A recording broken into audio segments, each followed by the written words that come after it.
I'm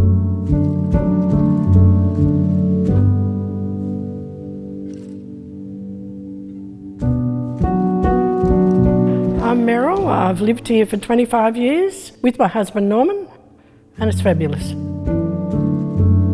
I came into this building completely by accident all those years ago. A friend of mine came to visit from Queensland, stayed with us where we lived at the time, said, "Oh Meryl, I want you to look at Richmond real estate. We're looking for something." So I sat down, I read an ad in The Age, a tiny ad in The Age all those years ago, and looked at it and went, "Oh, I better go and look at that." So my husband wasn't home, I took a friend, came over here, walked in the building and went, 1, 2, 3, 4, 5. 5 things I knew I wanted when we moved, if and when we moved. We weren't looking, but I walked in and went, tick, tick, tick, that's it. We're buying it. 2 days later we bought it. The 5 things were, firstly the fireplace. I wanted an open fire. Kitchen is part of the living room because both my husband and I cooked. Everyone ended up in the kitchen in our other house. You know, they chat to you while you're cooking. I wanted western views because I love sunset. I only wanted a couple of bedrooms and maybe a visitor's room. And not lots of bathrooms because I was sick of cleaning bathrooms. Wow.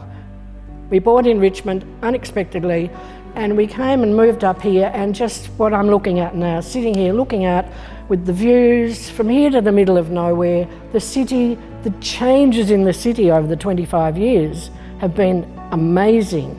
And the connection in Richmond to just everything around, trams, trains, shops, restaurants, everything you could look for.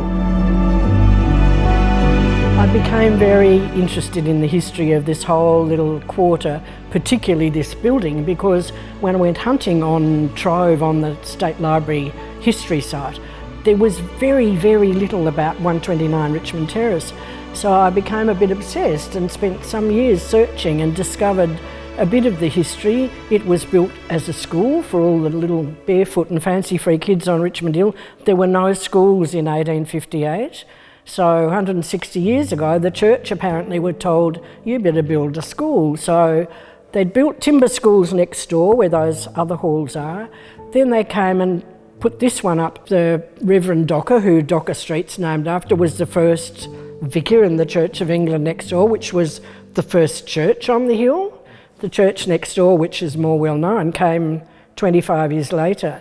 So Reverend Docker owned all this land originally and divided it all up and sold it all off bit by bit, but this bit stayed with the church for a long time until it was sold off 30 years ago and became what it is today. The best thing is that once you come in that front door, out there you're part of the community. If you want to be friendly, you can. If you don't, you just come in the door, shut the door. You're not aware of anybody else around you, but you're aware of the stuff above you, the stuff that you're wrapped in. It's just so much history, and these walls that are, how thick are the walls? 1 metre thick. It won't ever fall down. The earthquake didn't move anything. What seals the deal with this property is every single thing about it. We have loved living here, Norman and I, 25 years. Wish we could stay longer, but we're not. And the only way you will know is to come and try it for yourself.